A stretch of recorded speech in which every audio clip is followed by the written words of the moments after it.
Close your eyes, breathe it in. Let the stillness begin. Feel the light in your chest. Let your soul find rest. You've been chasing, always trying, running fast, but never finding what was waiting deep inside. A peace that never hides. No more fear, no more fight, just the calm of endless light. When you let go, you'll see the love that sets you free. Spiritual peace and happiness. It's not out there, it's within your chest. When you stop the noise and listen close, you'll find the truth your spirit knows. Spiritual peace and happiness. You were born with all of this. Let the light wash over you and feel your heart renew.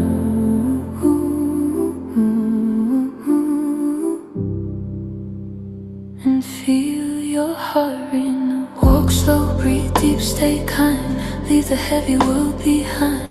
Every tear, every scar led you right to where you are. You don't need to prove your worth. You've been magic since your birth. Every moment, every breath is love that never lasts. Spiritual peace and happiness. It's not out there, it's within your chest. When you stop the noise and listen close, you'll find the truth your spirit knows. Spiritual peace and happiness. You were born with all of this. Let the light wash over you and feel your heart renew.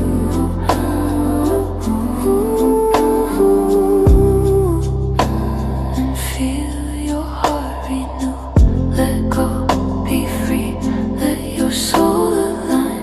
You're divine by design. Every step, every smile, every day. Peace and happiness will stay.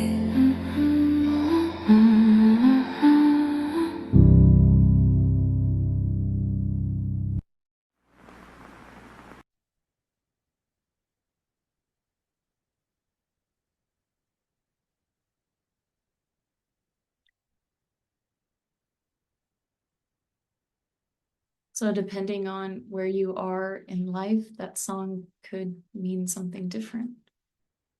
And that song, even though the words remain the same, its meaning continuously changes.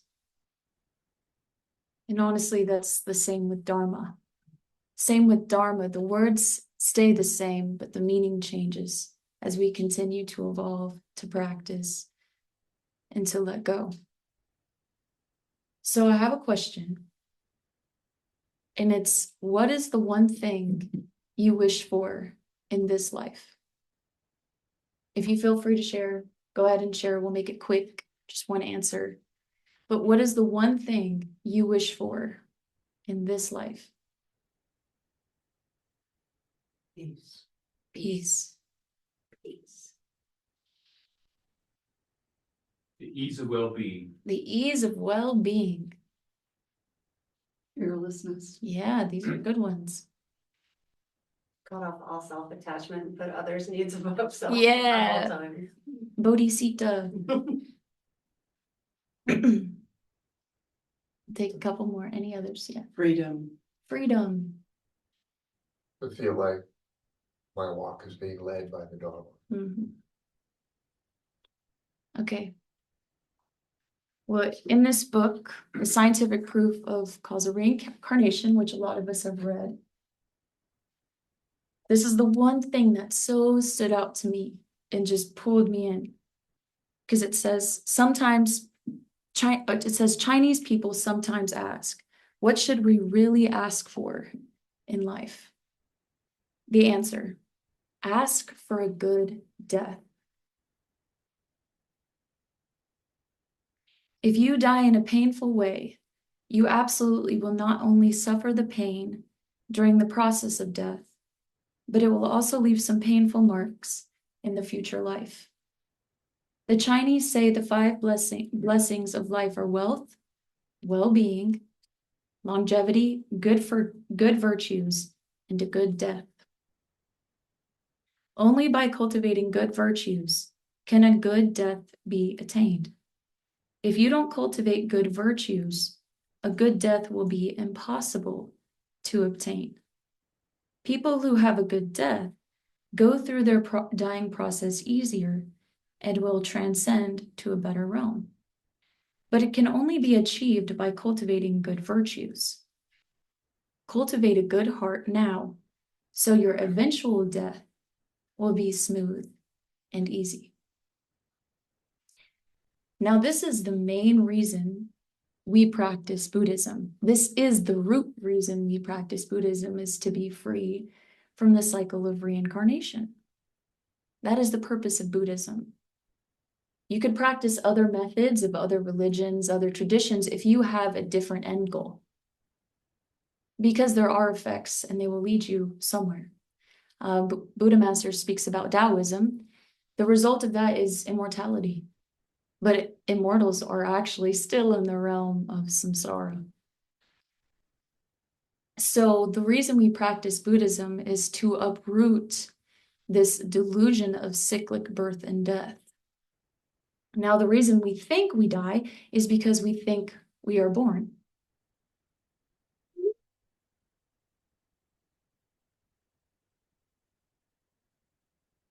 So we're trying to solve this problem of death because we think that we have been born. But if you look at right view of Buddhism, there is no being or no non-being. That's the middle way. That's the middle view. And so the beauty about Buddhism is because it can be simple and very complicated, very small and very large, and it encompasses everything. So we can always find ourselves no matter where we are. So how do we have a good death? Why do we want to have a good death? What does a good death mean to us? We currently have a teacher who is in the dying process. And I'll be honest, you learn more about a person, I feel, I'm seeing, by the way that they die, than you might see how they live. Because you can see all of the things that they did in this life culminate in that moment, in that experience. So right now, I'm actually learning a lot about Venerable, even though I'm not necessarily with her. But I'm seeing how it's pulled everyone in the skillful means that's being applied, even though she's not even here with us in person. Isn't that so cool? Like, to me, that's a good death. I'm learning what a good death is. So we went Sunday because Soma had called. I walked downstairs, Busita was crying. She's like, we gotta go. And we're all like, okay. But something happens because now you're thinking about death. So impermanence is everywhere. Everything you're seeing is impermanent. So now you're actually cultivating. So Venerable cultivating her whole entire life is now allowing us to cultivate, because what is on our minds? Death. And that's what you need in order to cultivate. So we go over there and she's in her bed, her cute little bed. It's so sweet. And, you know, we're all loving on her and giving her hugs and holding her hand. And of course, she wants to start teaching Dharma. You know, so we're like, okay, she's kind of in and out of it and whatever, but she starts sharing with us some of the things that we need to be cognizant of in order to prepare for our death. And so we held on to those things. Busita wrote them down and they're so valuable. But in that moment, all I continued to feel was how big of a friend Venerable is. Venerable's not perfect. None of us are. But she is a dang good friend. She literally has never abandoned any one of us. I've never been abandoned by Venerable, ever. You know? And so it's not the things that are always said, but it's the life you live, and that's the lesson that you teach.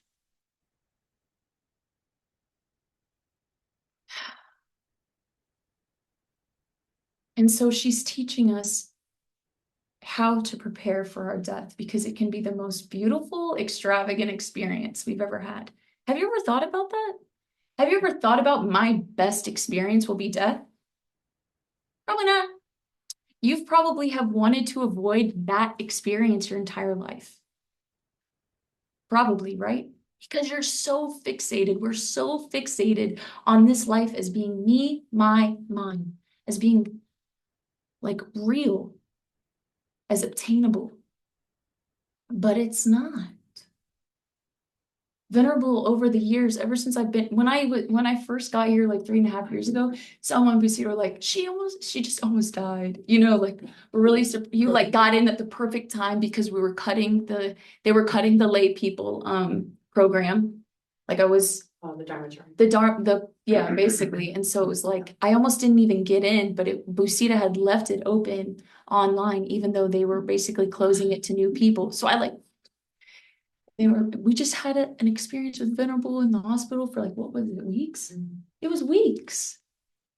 So the whole time I've been here, we've been preparing for her death, which in a way has been really cool because you don't know. And it kind of feels like Busita said whiplash.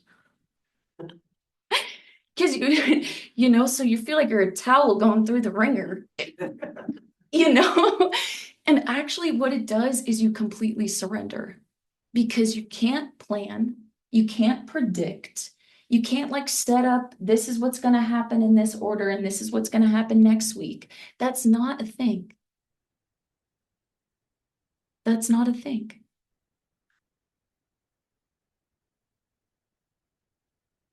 And so I ask again, how many of you have thought about death being your greatest experience?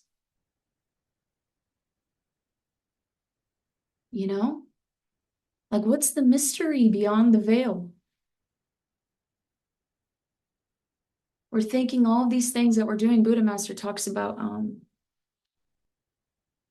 excuse me. He talks about increase. We have the wrong idea about increase. And we think it's all the myriad things that we do in this life. I hope I can find it. Oh, shit, right here. Yes. He says,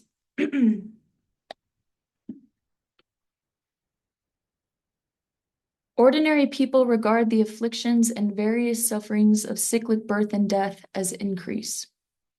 They think the 5 aggregates exist. As a result, they generate afflictions associated with cyclic birth and death.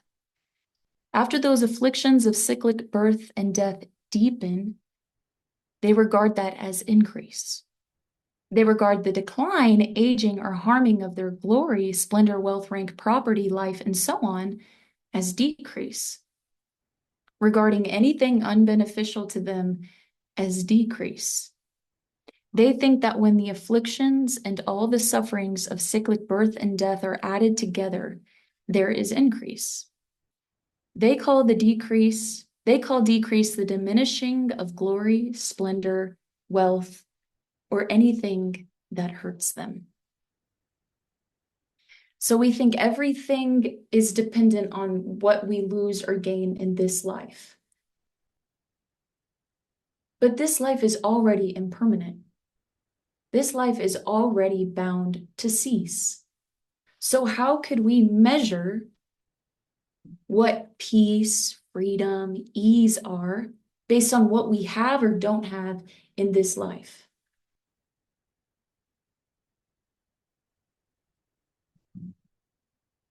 That's why we're running around with chickens like our heads are cut off, because we don't know what is what. And if we're living a chaotic, confused life, That's how we can expect our death to be. Chaotic and confused. I remember when I still lived in Texas and I went with my boss to the cemetery because her husband had a baby die in his first marriage, I think after a year or something. She was really sick and he ended up being at work that day. So me and my boss went to be with her and to pay our respects. I remember it was kind of a gloomy day. We were talking, having fun because we didn't know her. You know, it wasn't like it pulled on our heartstrings. But I remember right when and it's the biggest cemetery in Dallas. So it's like miles and miles long. It's a very well-known cemetery. And as we pull in, I remember having this thought like, oh, that is the only thing we are promised. Death. That is it. That is the only thing we are promised. We're not promised love. We're not promised food. We're not promised clothing, shelter, friends, success, any of those things. But the one thing we're promised is death. Yet a lot of society, not everyone, a lot of society is terrified of it or confused or avoidant of it. That doesn't make sense. Something's wrong. So I remember in that moment, I had like an aspiration. That's what I want to do. Because that's the only thing that I knew to be true. I was like, I want to figure out, I want to be around this death thing. I want to make peace with it, you know?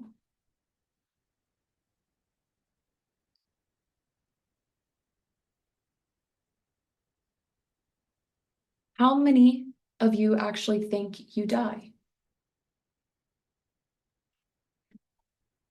You die or your body or these conditions? Do we know the difference? Are we learning the difference? You hope so, yeah.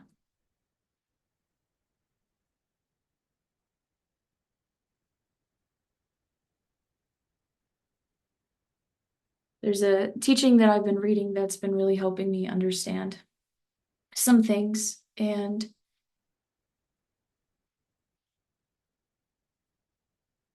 talks about when you're basically investigating feeling or thought or things like that, to see it as separate from the mind, because it is.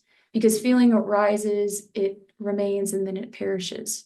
So it's not you. Same kind of with the body. The body remains the body. It remains an aggregate.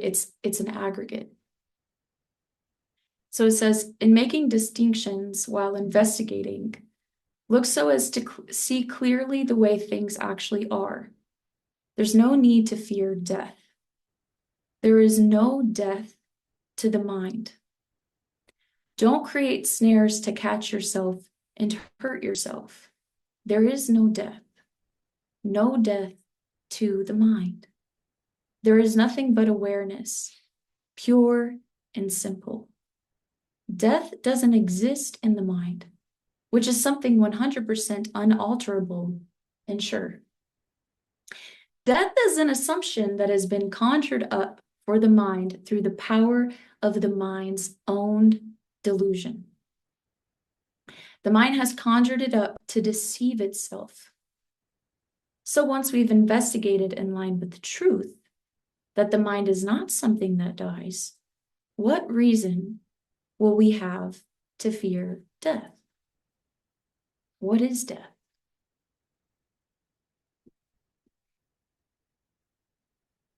So Venerable, over all this time, she's been teaching us about how altered this state is. Our state right now in samsara. We're like in a very altered state. But when you get out of that, that's the natural reality state. And that's what we're looking at doing. So if we're not seeking, if we understand now that we're no longer seeking increase in this life, fame, glory, splendor, wealth, high position, as Buddha Master would say, then what are we seeking? If our wish is to have a good death. It's the cultivation of the mind. And that's what Buddhism is. Because the mind is what carries forward. And that's what actually got us here into this body, is how was the last death? So how do we cultivate the mind? What's important? You know, what's important? What do I want to have a good death? It might be different for everyone, and these are really valuable questions. A Buddha master says,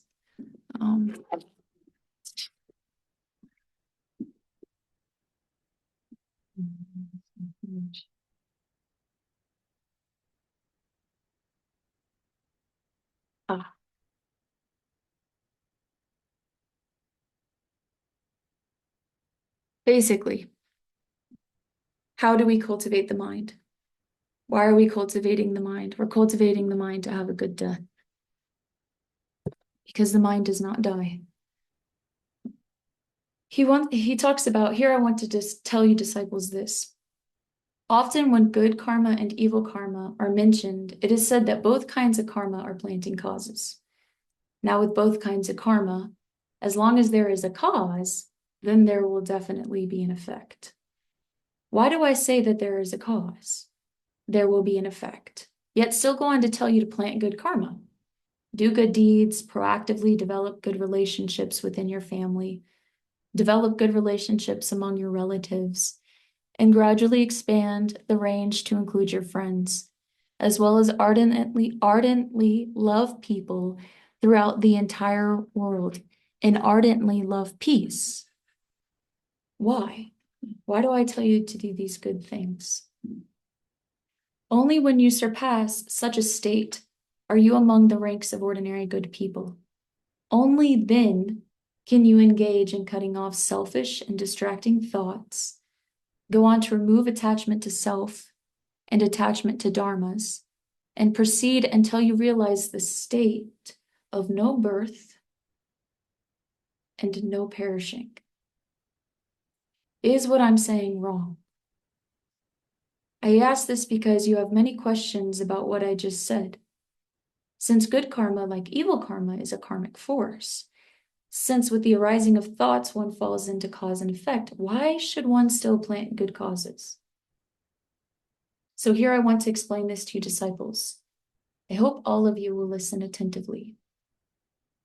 It is true that good karma is karma. However, good karma is called white karma. It is not dark karma. White karma is what all Buddhas and Bodhisattvas would bless and support. White karma is what Dharma-protecting holy deities would of course protect and support. They will not help you to engage in dark karma. Not only will they not help you, even I will not transmit to you true and good Buddha Dharma. Why? Because Dharma is given to those who are kind-hearted. It cannot be given to evil people. Evil people will use Buddha Dharma that they receive to do things that harm the interests of other living beings. So going back to when he says, why do we develop good relationships with our family? Why do we develop good relationships among our relatives? Why do we gradually expand the range to include your friends and as well as love people around the entire world? Why do we do that? Because once we have done that, we can cut off selfish and distracting thoughts, remove self-attachment and attachment to dharmas, and proceed until you realize the state of no birth and death. Now, what would be if you were cultivating, when would be a most ripe time to realize the state of no birth and death? Before you die. Before you die. Yeah. Because everything is falling away. You can literally no longer grasp, which you could never grasp onto this life. That's a delusion. But now you can see that your grasping is not working. You can actually not grasp because You cannot control that. So this is what we're preparing for. And it's a beautiful thing. Look, we get to do this. And they say there's no fear, there's no need to fear death because there is no death of the mind. So I kind of wanted to talk about, okay, so yeah,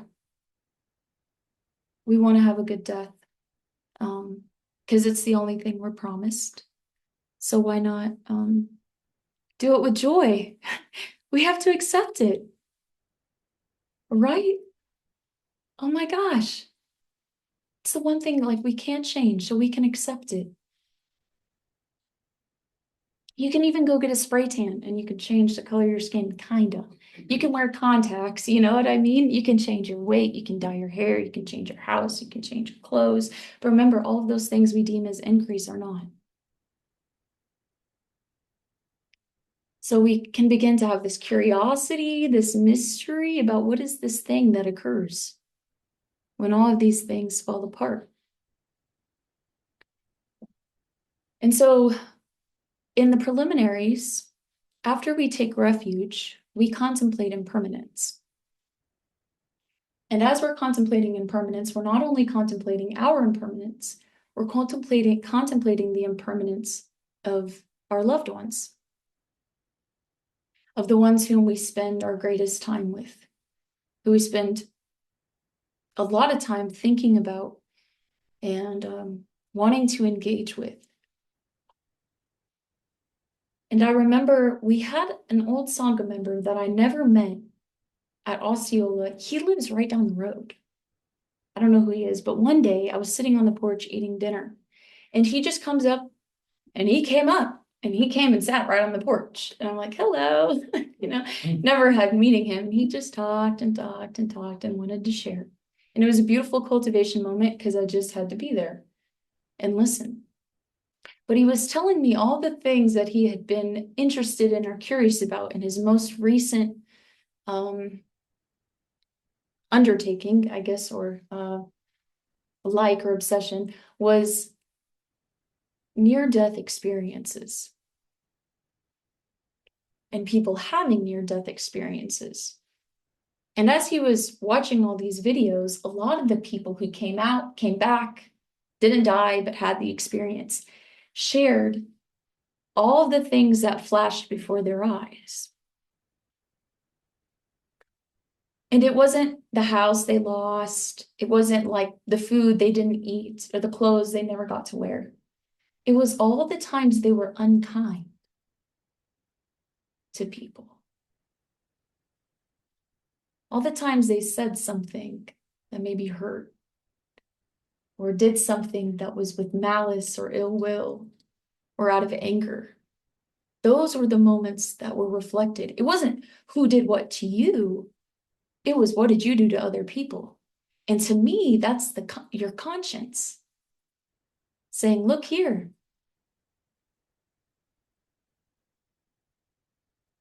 The song I sing is the way that you are is the way that you've been, and the way that you'll be is how you choose to live in this very moment. And so we can see that the way that we live this life will lead to the way our next life is lived, and how our past lives over eons and eons led to this life. So why is it so important to be kind over maybe intelligent or rich or beautiful?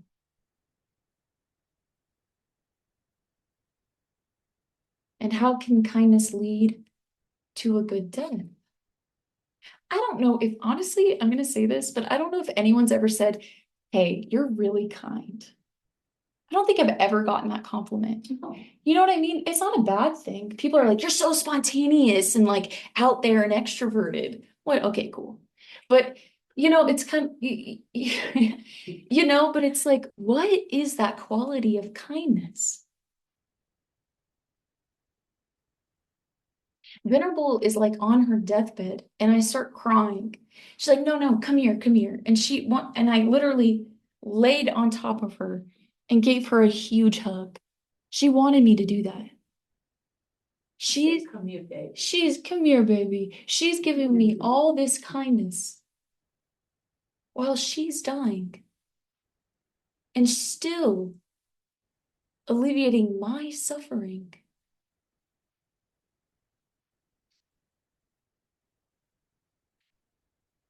So there's a lot of benefits to loving kindness. And actually, in this book here,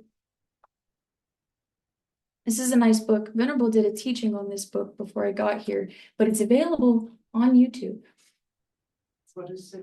It's a social and communal harmony. I ran across it the other day. It's a lovely book. I love it so much because Bhikkhu Bodhi basically takes all these suttas that apply to social and communal harmony. So you get a taste of the Tripitaka, right?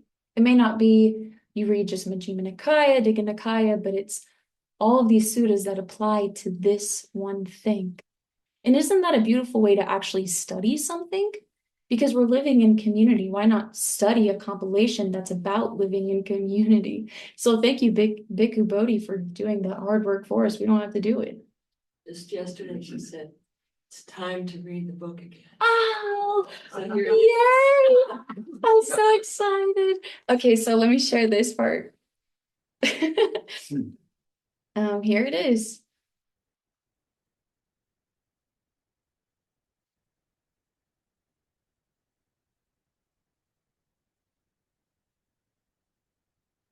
It's more in the front than I think. Wait, I'm sorry.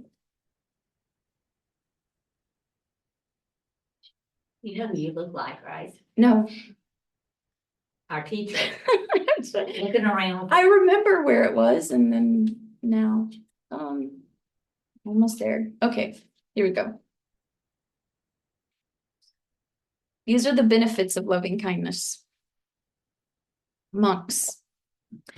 When the liberation of the mind by loving kindness has been pursued, developed, and cultivated, made a vehicle and basis, carried out, consolidated, and properly undertaken, 11 benefits are to be expected. What 11? 1 sleeps well. 1 awakens happily. 1 does not have bad dreams. 1 is pleasing to human beings. 1 is pleasing to spirits. Deities protect 1, which is what Buddha Master just talked about. Fire, poison, and weapons do not injure 1. 1's mind quickly becomes concentrated. Quickly becomes concentrated. Buddha Master said, when we proactively develop good relationships within our family, among all people, and ardently love people, then we'll be able to cut off self-attachment and distracting thoughts. Then we can remove our attachment to dharmas because we've developed loving kindness. 1's mind quickly becomes concentrated. 1's facial complexion is serene. I always think about Busitas. I've been trying this new thing where you fall asleep on your right side and you think of thoughts of brightness. And Busita's face came up. I was just meditating on Busita's face. Honestly, it worked. My dreams have been changing. 1's facial complexion is serene, and 10, 1 dies unconfused. If 1 does not, and 11, if 1 does not penetrate further, 1 fares on to the Brahma world. When monks, the liberation of the mind by loving kindness has been repeatedly pursued, developed, and cultivated, made a vehicle and basis, carried out, consolidated, and properly undertaken, these 11 benefits are to be expected. Because, right, it's not so much about this life. We have so much attachment to this life, but we are to be cultivating the mind because the mind is what carries forward. And that's what will determine our next place, our next life. And like our experience in the bardo and how we leave this body, all of those things. The law of energy, or is it the law of mass? Basically saying energy is neither created nor destroyed. Okay, right?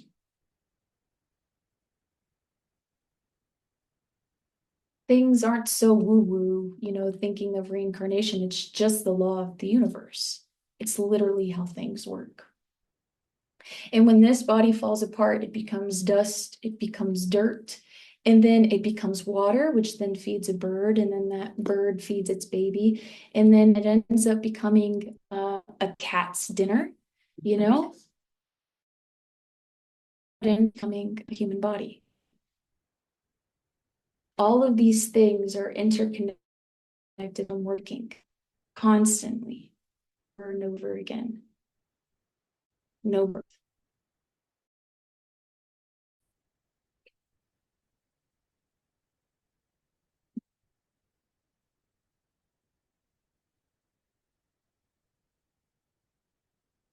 When we contemplate impermanence, we usually contemplate kind of the death part, but do we contemplate all of the things leading up to it?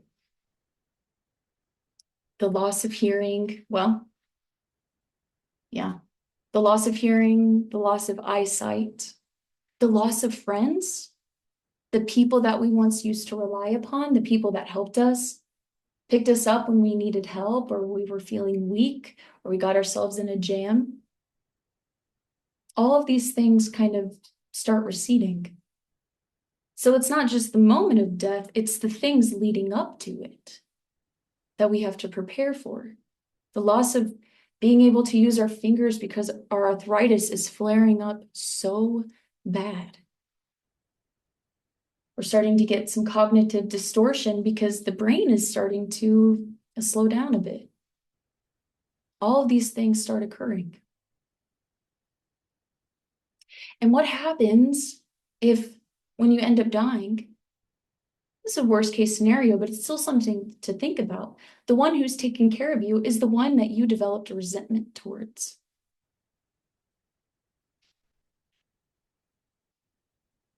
Someone's probably going to help you die, but who is it?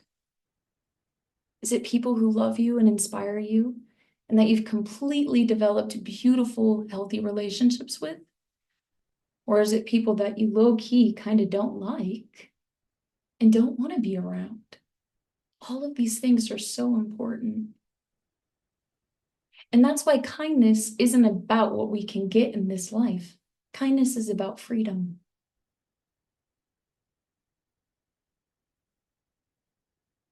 And giving others freedom.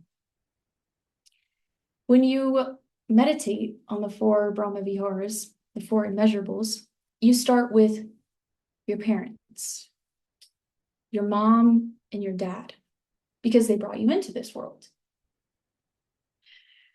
Now, my relationship with my parents was so frayed. It was crazy, right? But there was still something in me that was like, this is gonna work. There's one thing I gotta get right. It's my relationship with my parents, even though it was so frayed. And I'm starting to see now why that's the first people, beside yourself, that you have to really, really develop loving kindness for. And the Buddha talks about it in the sutta.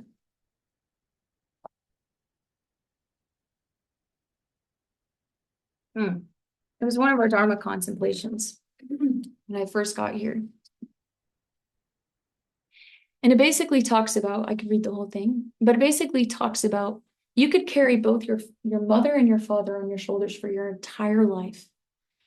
And you could be attending to them by anointing them with balms, massaging, bathing, rubbing their limbs, all the things. They could even be excrements and all of those things.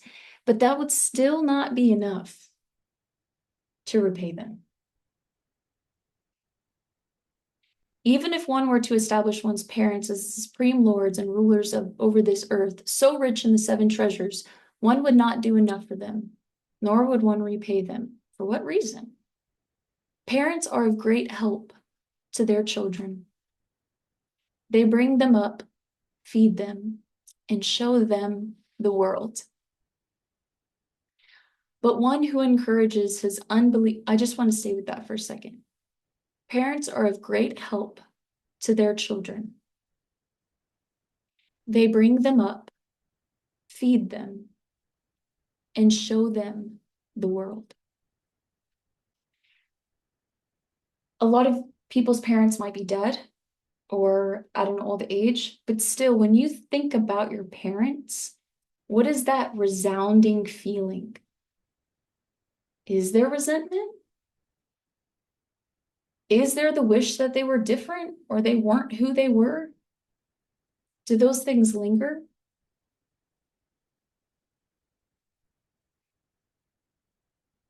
And it's really important to start with your parents and to start with your relationships because we're developing a heart of honor and respect and care. And once you move out from your parents, then you look at your step-parents, your siblings, your cousins, and all those things. But another reason we start with our parents is because Buddha Master tells us, talks about that essentially all living beings have been our mothers in samsara. So not only is it our mother and father in this life, it's all beings have been, if we look at life that way, and is true, our mothers and fathers in previous lives. So then, once we, where is it? So before you even get to loving kindness, in correct cultivation,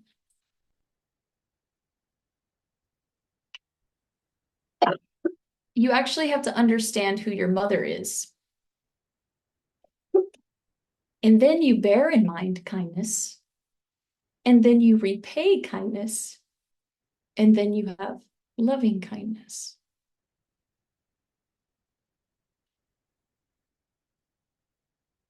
Thich Nhat Hanh does a good explanation of right view when it comes to no being and no non-being. And he gives an example of a father and a son. And he's basically saying the son is not the son is the father. The father lives through the son because the son came from the father. And Buddha Master gives an example about that with the Teen Tai tree. Like saying, how could you ever find the first one? You know? So the assumption that we are born is incorrect. Because essentially, in a way, we are all one being. And when you start to look at life this way, you can start to actually produce equanimity and generosity. And you start to, I have it right here. This is in the Sutta, Imperfections 128 in Majjhima Nikaya, where it talks about the Buddha went and seeing these monks and looking at them with kindly eyes. And he talks about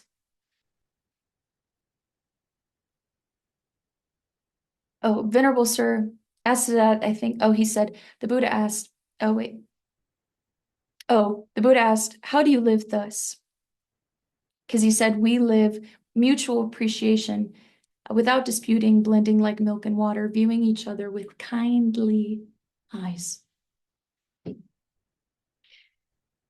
then the Buddha asked, but Anuruddha, how do you live thus? Venerable Sir, as to that I think thus, it is a gain for me. It is a great gain for me that I am living with such companions in the holy life. I maintain bodily acts of loving kindness towards these venerable ones, both openly and privately. I maintain verbal acts of loving kindness towards them, both openly and privately. I maintain mental acts of loving kindness towards them, both openly and privately. I consider, why should I not set aside what I wish to do and do what these venerables wish to do? Then I set aside what I wish to do and do what these venerable ones wish to do. We are different in body, venerable sir, but one in mind.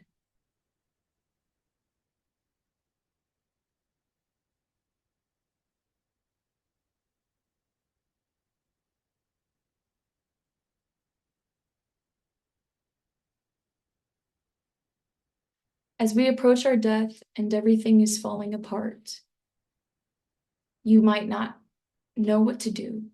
You might be confused, but something that you could lean on, if cultivated, is the companionship of those who care for you.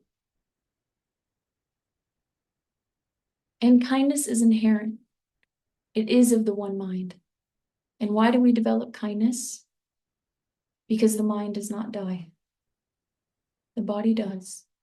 So we could spend time on a lot of different things, but we should spend time on the things that actually produce good conditions, good future rebirth, and liberation.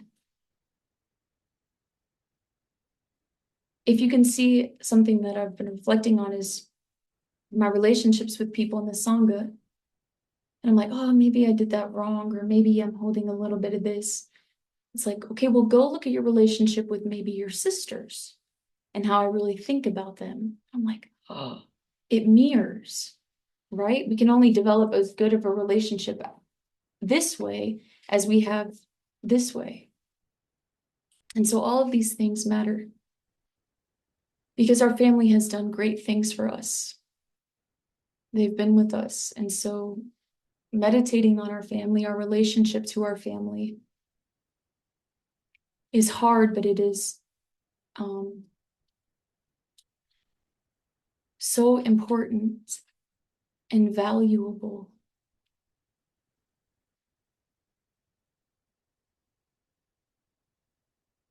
Yes, ma'am. What if, what if we fail to develop loving kindness for that person, whoever, before they die? Who is failing? Well, Synchronous drive. common person that I can refer to that I'm sure people could relate to, so I had a very bad relationship with my father while he was yet alive. Mhm. And I never developed loving kindness for him until I saw him dying. Mhm. And it was too late for the relationship by then. Mhm. That's when we can introduce the teachings of karma. And we can see, oh, I had this kind of relationship with my father because of something that I did in a previous life. So this is partly my responsibility. And so then we can see that people are actually giving us what we deserve. And it can be a little hard, but it can also free us because now we're in a state of acceptance, which is great because now it allows us to be with others in a sense of non-attachment.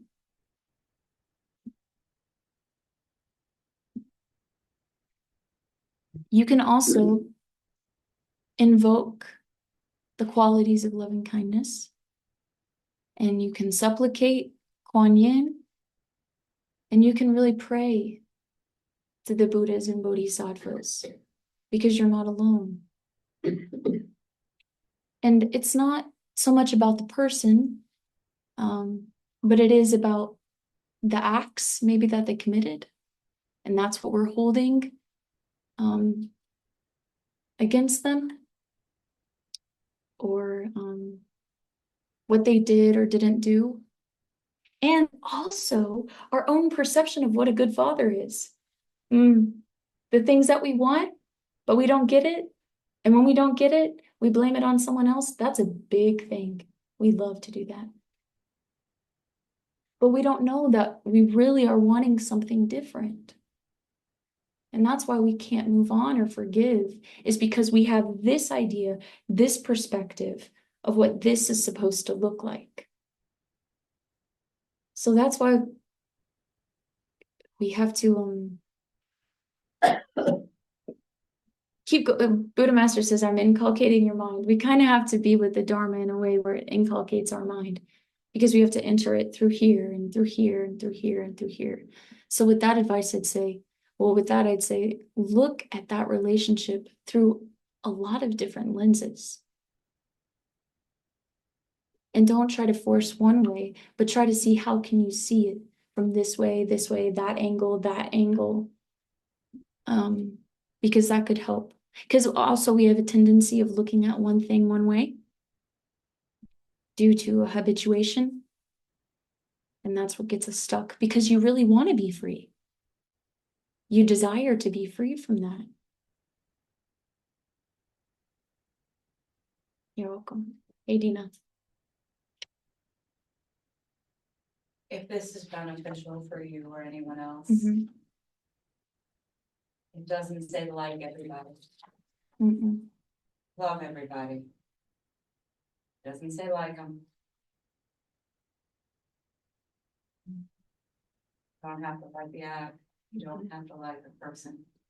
Love everybody, everywhere, all the time. Don't keep to love everybody.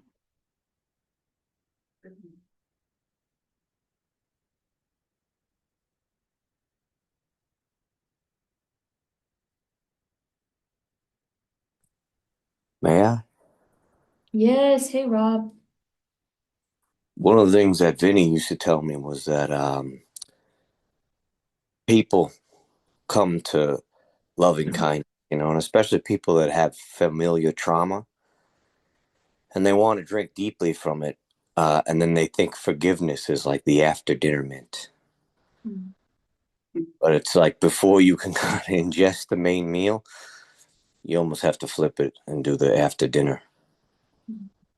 And then it's very easy to talk about all this, but much trickier when there's family trauma and then you have a child and you don't want to kind of those habitual tendencies to flow down the line. So then you have to hold love for the people while holding boundaries against unskillful behavior. And this is where it requires finesse, really requires deep surrender and finesse. And this constant ability just to begin again. Mm. Like that's actually 98% of this. Because if the state that's we're in is not conducive to all these principles and these states that we want to embody in, then you have to be willing to let that one go to even be able to access the next one.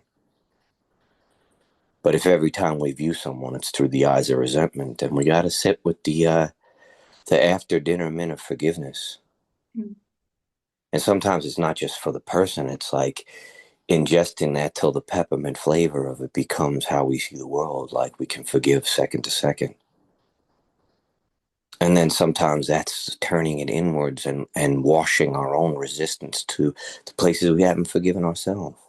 Mm. And There's then think, yeah, it's a lot. Especially when there is trauma involved and things get stored in the body and in the mind in ways that honestly we never imagined or thought of. But something about this kindness thing is, when I first brought up, what is the one thing you wish for in life? If it is a good death, then that's the one thing you could strive to give everyone. Like that's what I want. So that's what I'm going to give. You know how people normally they can give you a present that they like, and you can tell it's from them. Which isn't bad. I mean, I do the same thing. Like, oh, they would love Palo Santo, and like get them little beads. They don't use that, but I do. But it's like, if that's the one thing you want, then that's the one thing you can strive to give. And then through that way, the mind about you, the self will wash away. Because you're doing all things to support others and having a beautiful death, a releasing of these aggregates that are not you anyway. Something that bounds us up. Our mind is like inconceivable. The true mind is inconceivable. This is such a prison. And we don't have to give it that much like credence over ourselves. Like, like it's okay, we can let things go. We don't need things to be perfect. And we don't need all the worldly things that we've desired, because at the end of the day, we're not going to have it. But if we can die with a kind heart, knowing that we did all that we could to support others and benefit them, we will die peacefully with ease and relaxation. And we can benefit the world in that way. Do you know how much upheaval is happening in the world right now because of the way people die? Have we ever thought about that? Ooh. Yeah, if people are dying in pain and like chaos and confusion, that's what they're gonna create. That's what they're gonna lead to. People are dying in anger and ill will and hatred and really wanting to get back at their brother because their brother stole their life's fortune. That's what we're going to create. That's what's going to move forward. So you can actually create a more peaceful world by the gift of death, by the way that you leave and how you walk out the door. It's not what, it's how. Venerable is showing us a beautiful way to be with this in an intimate and joyful manner. So I encourage all of us to look at death with a curious and maybe a little bit of happiness, because it's going to happen anyways. Okay. Sita, will you sing May the Bodhi? Oh, just that chorus? Yeah, we just. May the Bodhi that has not yet arisen, arise, arise and grow. And may that which has arisen never diminish, but grow more. Yeah. May I inhabit the mind stream of the Holy One. May we inhabit the mind stream of the Holy One.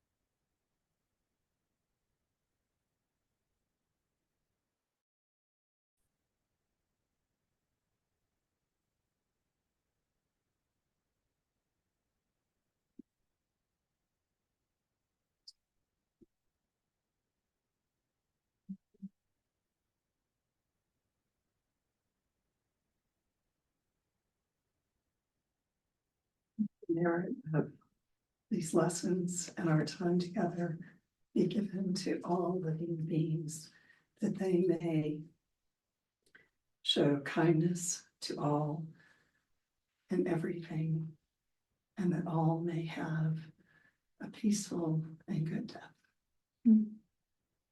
Sadhu, sadhu, sadhu. Thank you, Nancy.